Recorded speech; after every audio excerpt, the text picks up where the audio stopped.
I watched the documents being signed from my hospital bed. They thought I was too medicated to understand what was happening. They were wrong. My name is Margaret, and I'm 64 years old. For 32 years, I served as a federal prosecutor, then a district court judge. I retired 5 years ago to a quiet life in my lake house in northern Michigan. I thought I'd spend my remaining years in peace, watching the water, reading, maybe volunteering at the local library. I never imagined my own granddaughter would try to steal everything I'd worked for, but that's getting ahead of myself. It started 6 months ago when Ashley called. My granddaughter, 28, voice trembling on the phone. She'd just broken up with her boyfriend, she said. Lost her job. Could she stay with me for a few weeks? Just until she got back on her feet? I said yes, immediately. She was my daughter Claire's girl, and Claire had passed from cancer 3 years ago. Ashley was all I had left of her. The lake house had 3 bedrooms, plenty of space, and honestly, I'd been lonely. She arrived on a Tuesday with 2 suitcases and tears in her eyes. I hugged her tight, told her everything would be okay. We'd get through this together. The first week was lovely. We cooked dinners together, took walks by the lake. She seemed genuinely grateful. She'd help with dishes, ask about my day, tell me about her plans to find a new job. Remote work, she said, so she could stay longer, keep me company. I should have seen it then. The way her eyes lingered on my things, the antique furniture, the paintings, the house itself, sitting on 2 acres of pristine lakefront property. By week 2, she'd invited her boyfriend over, Tyler, the same boyfriend she'd supposedly broken up with. I found them in my master bedroom one evening, measuring the walls. "What are you doing?" I asked from the doorway. Ashley jumped. "Oh, Grandma! We were just—" Tyler was helping me figure out where my bed would fit if I moved into a bigger room. "This room gets such beautiful light." "This is my room," I said quietly. I know, she laughed. "We were just daydreaming. Don't worry about it." But I did worry. I worried more when Tyler didn't leave. He stayed for dinner, then he was there for breakfast the next morning. By the end of the week, he'd moved in without asking. "It's just temporary, Grandma," Ashley assured me. "Tyler's between apartments. He'll be gone in a few days." Those few days turned into weeks. They took over the entire upstairs. Their things spread through the house like a fungus. Clothes draped over my furniture. Their dishes piled in the sink. Music playing late into the night. When I asked them to be quieter, Ashley rolled her eyes. "You go to bed so early, Grandma. It's barely 9 o'clock. "I have book club in the morning," I said. "I need my rest." "Maybe you should sleep in the basement bedroom," Tyler suggested, not looking up from his phone. "It's quieter down there." I stared at him. "Excuse me?" "He's right," Ashley chimed in. "You'd sleep better, and we wouldn't have to tiptoe around." I didn't move to the basement. Not then, but things got worse. They started bringing friends over, strangers in my house, drinking on my deck, swimming in my lake. When I protested, Ashley's face hardened. "You said I could stay here," she snapped. "You said you wanted company. Now you're complaining?" I didn't agree to. "You know what? Maybe we should just go. Clearly we're such a burden to you." The guilt worked. She knew it would. "No, honey, I'm sorry. Let's talk about some boundaries, okay?" But there were no boundaries. They did what they wanted. Then came the paperwork. I was in the kitchen making tea when Ashley came down with a stack of papers. "Grandma, I need you to sign these." "What are they?" "Just some forms. For your insurance. The company needs updated information." I reached for my reading glasses. She pulled the papers back slightly. "You don't need to read all of it. It's just standard stuff. Sign here, here, and here." She pointed with a pen. Something felt wrong. "Let me look at them first." "Grandma, I have to mail these today. Please?" Her eyes welled up. "You don't trust me?" That stung. Of course I trusted her. She was my granddaughter, my Claire's daughter. I signed 3 more times over the next 2 weeks. "Medical forms?" she said. property tax updates, financial review documents. Each time, she was rushed. Each time, she had a reason I shouldn't read too carefully. It was Martha from book club who finally opened my eyes. She was a real estate agent, and she'd heard something interesting. "Margaret, did you sell your house?" she asked over coffee. My cup froze halfway to my lips. "What?" "I heard the listing went live yesterday. I thought maybe you were moving to be closer to family." I drove straight to the county recorder's office. What I found made my blood turn cold. 2 weeks ago, the deed to my house had been transferred to Ashley Marie Thompson, my granddaughter, using my signature. Looking at those signatures, I recognized them. The documents I'd signed, insurance forms, tax updates, she'd stolen my house. I drove home in a daze. When I walked in, Ashley and Tyler were in the living room with a real estate agent I didn't recognize. Papers spread across my coffee table. "My coffee table? What's going on?" I asked. The three of them turned. Ashley's face was calm, too calm. "Grandma, sit down. We need to talk." "About how you forged documents to steal my house?" The real estate agent's eyes widened. She gathered her papers quickly. "I think I should go. Call me when you've sorted this out." After she left, Ashley's mask dropped. "You weren't supposed to find out yet. How could you?" My voice shook. "Your mother would be—" "Don't." Ashley cut me off. "Don't talk about my mom. She left me nothing, remember? Everything went to you. This house, her life insurance, everything. Because she wanted me to take care of you. She wanted you to live in $1 million lake house while I struggle? This place is worth a fortune, Grandma. And you're just sitting here, alone. So you decided to steal it." Tyler stood up. He was bigger than I'd realized. "Nobody stole anything. You're getting old, Margaret. You signed those papers yourself. You don't even remember, do you?" "I remember being lied to." "Who's going to believe you?" Ashley said softly. "You're 64. You live alone. You forgot to turn off the stove twice last week. Maybe you're not as sharp as you think." The gaslighting was so smooth it almost worked. Almost. "Get out," I said. Tyler laughed. "Get out? This is our house now. Legally. You want to fight it? Go ahead. Hire a lawyer. Spend whatever retirement money you have left. By the time it goes through court, we'll have already sold it. And you know what?" Ashley added. "Maybe you should be in assisted living anyway. You're not safe here alone. In fact," she pulled out her phone, "I've been documenting everything. Your forgetfulness, your confusion. I bet I could get power of attorney.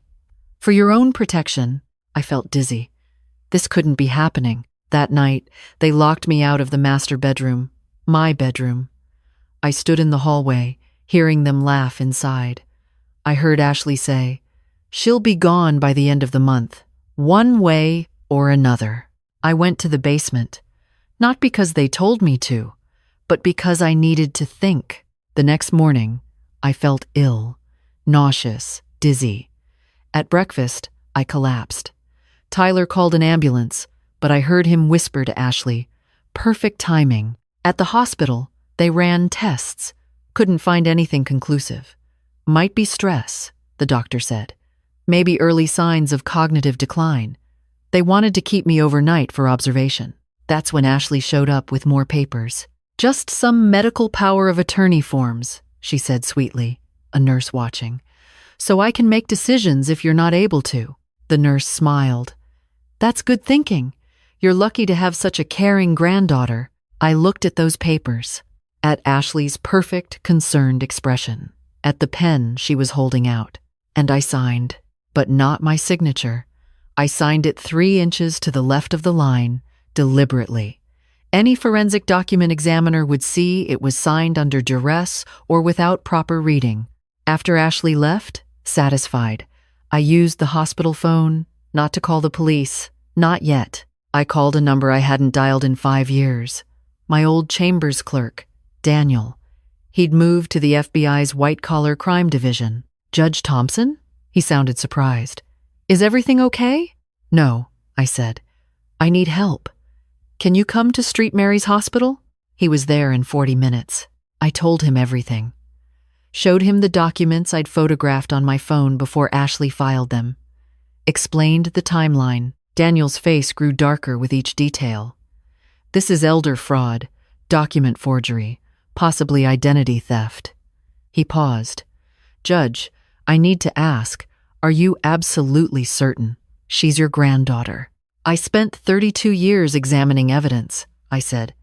"I'm certain." "Okay." He pulled out his phone. "Give me 24 hours. What Daniel did in those 24 hours was beautiful. He contacted 3 agents from the Financial Crimes Unit. They pulled the county records, the real estate listings, everything. They interviewed the real estate agent, who confirmed she'd been told I was in assisted living and that my granddaughter had power of attorney. They pulled security footage from the county recorder's office showing Ashley submitting forged documents. They pulled my bank records showing suspicious transfers I'd never authorized.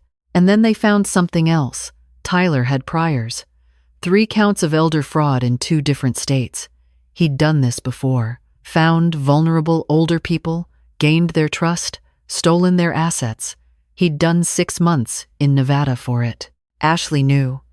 She'd known the whole time. By the time I was discharged, the FBI had a case file 3 inches thick. I went home from the hospital on a Friday afternoon. Ashley and Tyler were on the deck, drinking wine, celebrating. I could hear them through the door. "Probably won't even fight it," Ashley was saying. "She knows she can't win. She'll end up in some state facility." The doorbell rang. Tyler answered it. 3 FBI agents stood there with badges and a warrant. I watched from the driveway as they arrested my granddaughter, as they read her rights, as they put handcuffs on both her and Tyler. Ashley's eyes found mine. "Grandma, please. Tell them this is a misunderstanding. I'm your granddaughter." I didn't say anything. I just watched. Tyler tried to run. Made it to the lake before an agent tackled him into the shallow water. The neighbors came out to watch. Mrs. Henderson from next door filmed it on her phone. They seized everything. Ashley's laptop, Tyler's phone, all the forged documents, the real estate agent's files, bank records, everything. At the police station, Ashley tried to play victim, said I was confused, that she'd been trying to help, that I'd given her the house willingly. Then they showed her the security footage, the bank records, Tyler's criminal history, the fact that she'd contacted 2 of Tyler's previous victims to compare notes on how to handle elderly homeowners. She'd been planning this for months. The arraignment was a week later. Federal charges: elder fraud, wire fraud, identity theft, conspiracy to commit fraud. Each count carried years in prison. I sat in the courtroom gallery. Several of my former colleagues from the bench were there. Word had spread. Judge Patterson, who'd taken over my courtroom, was presiding. Ashley's public defender tried to argue she'd been coerced by Tyler, that she was a victim too. Then they played the audio. Tyler had been wearing a wire after his arrest, trying for a plea deal. They'd put him and Ashley in an interrogation room together. What they said, thinking they were alone, was damning. "Just stick to the story," Ashley's voice, crystal clear. "My grandma's senile. We'll say she was confused. She wanted us to have the house. What if they find the other stuff? They won't. I deleted everything. What about the Nevada case? It's your problem, not mine. I never touched anything there. So I take the fall alone? You should have been more careful. There was no coercion, no manipulation. Ashley had known exactly what she was doing. The judge set bail at $200,000. Ashley couldn't make it. Tyler couldn't make it. They stayed in county jail, awaiting trial. My house was still tied up in legal proceedings, but the FBI had frozen the sale. I was living there, legally, under court protection. The trial took 3 months to schedule. I attended every day. The prosecution was thorough. They brought in handwriting experts who confirmed forgery. They showed the video of Ashley submitting false documents. They played the recorded conversation. Tyler took a plea deal, 15 years, eligible for parole in 10. He testified against Ashley, thinking it would help him. It didn't. He'd burned that bridge with the recorded conversation. Ashley's defense tried everything. Character witnesses who said she was a good person.